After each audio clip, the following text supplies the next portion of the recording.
Hola, espero que se encuentren muy bien.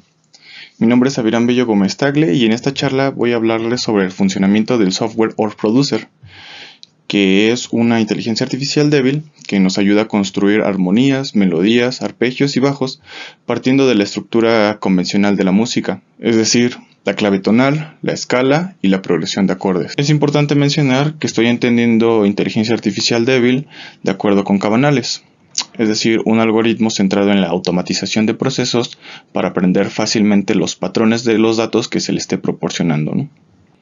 Actualmente existen varias inteligencias artificiales dentro de la industria musical, entre las que se encuentra Ampere, la cual usó la artista Terry Souther para su álbum I Am AI, y también el proyecto de Jukebox, que utiliza segmentos de diferentes canciones para aprender los patrones de cada género musical y así poder generar diferentes pistas musicales, ¿no? A partir de estos patrones. Pero en esta ocasión nos estamos centrando en Or Producer, el cual no utiliza otras canciones como entrada de datos, sino el software parte de las reglas de la teoría musical y a partir de esto comienza a generar estructuras musicales pertinentes con cada clave, ¿no? Adecuado a las notas de la escala seleccionada y brindando así una serie de progresiones que a lo largo de la historia pues hemos entendido que pueden generar un determinado sentimiento. El software requiere que escojas una clave de escala para comenzar a generar la estructura. Pongamos el ejemplo de que partimos de un Do.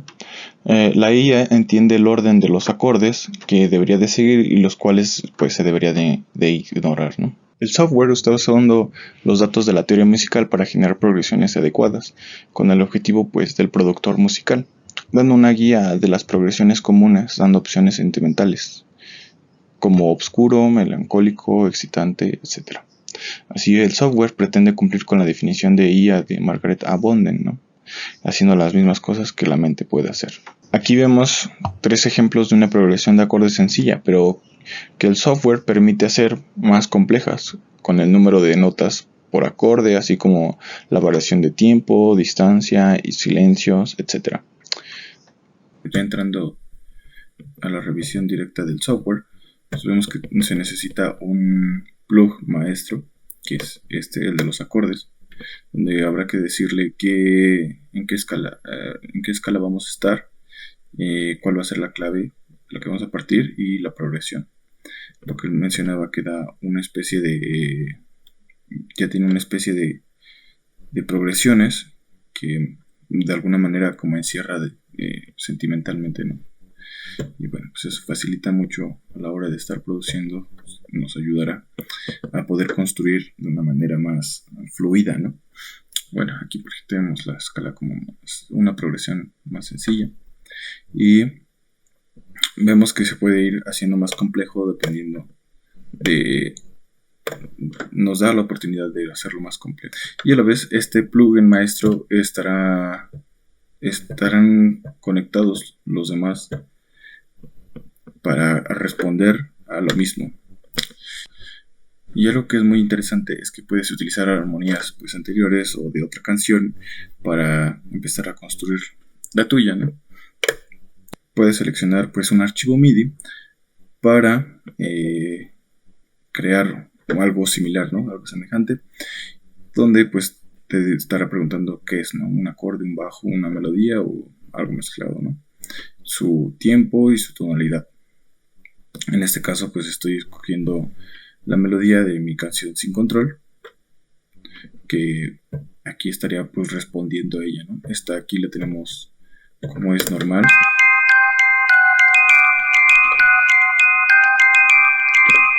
Aquí el software me estará dando pues esta opción, ¿no? Por ejemplo.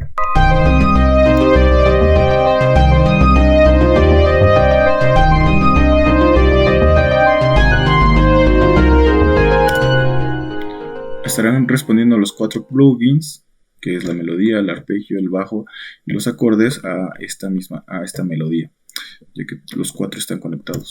A partir de esta estructura que ya nos generó el software, podemos empezar pues a experimentar con más variaciones, ¿no?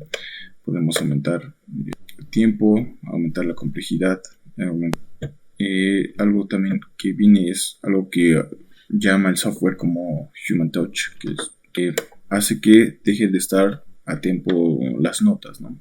Las aleja un poquito de tiempo, como una equivocación humana del tiempo. Muchas veces cuando escuchamos algo muy perfecto, muy sincronizado, como que decimos, pues eso no es humano, ¿no?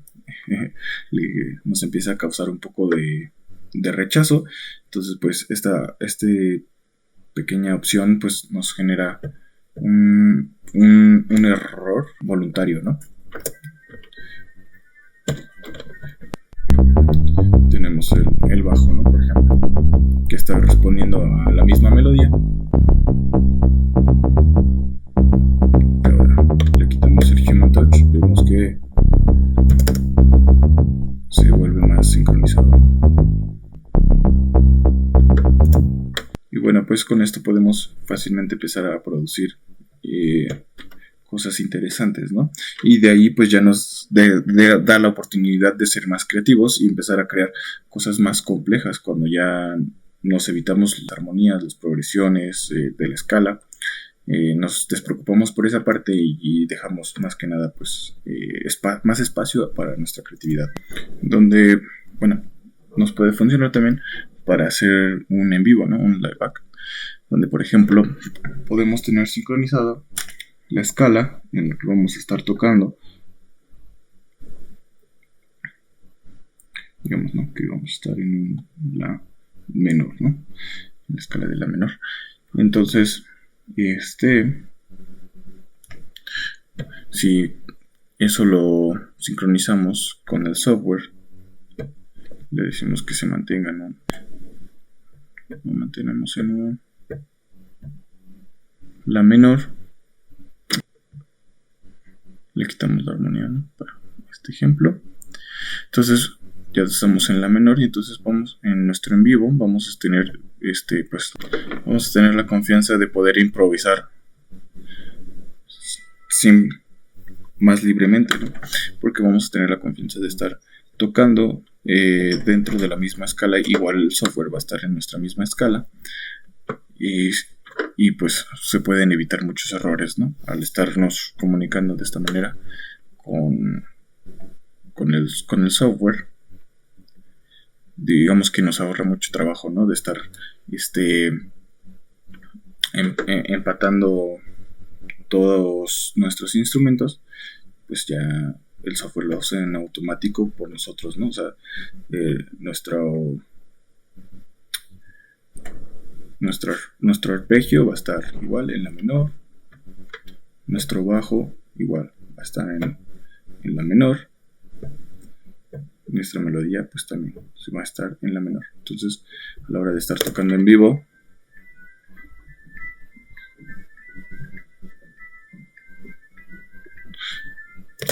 tendremos la certeza de que todos los instrumentos estarán en la misma escala y pues muchas veces si queremos cambiar, ¿no? Decimos vamos a cambiar, pasamos así Pirgia.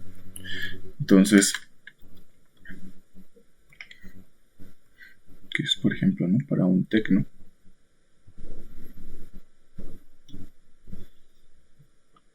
entonces vamos a estar ya en automático va a estar sincronizado todos nuestros instrumentos igual.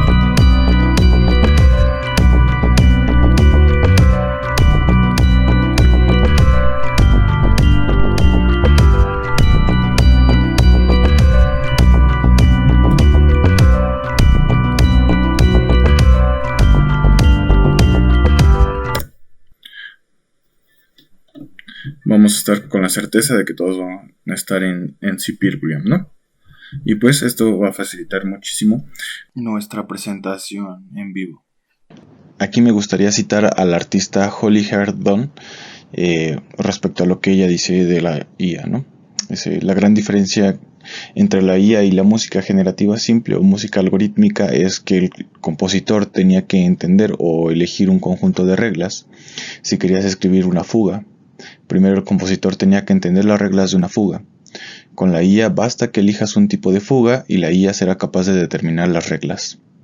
Y bueno, con esta cita que hago de Holly, me gustaría cerrar diciendo que pues la música se vuelve un poco más democrática, ¿no? Al no necesitar grandes conocimientos de teoría musical para empezar a producir, para poder empezar a experimentar o empezar a crear nuestras propias pistas, ¿no?